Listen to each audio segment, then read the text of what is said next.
أنا مروان، ودي حكايتي. كنت فاكر إني شاب محظوظ. اتعرفت على ريم في الشغل، كانت بتضحك على كل نكتة، تهتم بتفاصيل يومي وتفهمني من غير ما أتكلم. بعد شهور بقينا نعيش سوا، لكن بدأت أحس بحاجات غريبة. موبايلها دايما صامت، بتدخل الحمام بالموبايل وبتضحك لوحدها فجأة. وفي يوم وأنا بنظف العربية لقيت واصل تحويل باسم واحد معرفوش بمبلغ كبير من حسابها. واجهتها، ضحكت وقالت: "انت شكاك، شوف دكتور."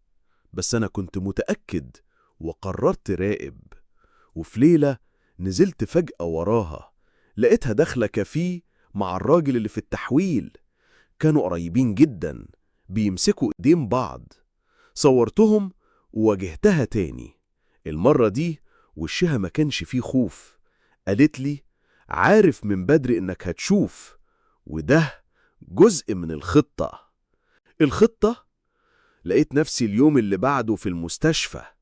تسمم، بس لسه عايش ولسه فاكر كل كلمة. أنا اللي بحكي لأن المحكمة قالت إنها عندها أقوال، بس اللي محدش يعرفه إني أنا اللي سبقتها ودوست الفرامل في الوقت الصح، بس سبتها تفتكر إنها كذبت قبل مبلغ. دي مش مجرد خيانة، دي محاولة قتل متقنة. بس في الآخر الغدر وقع في شر أعماله.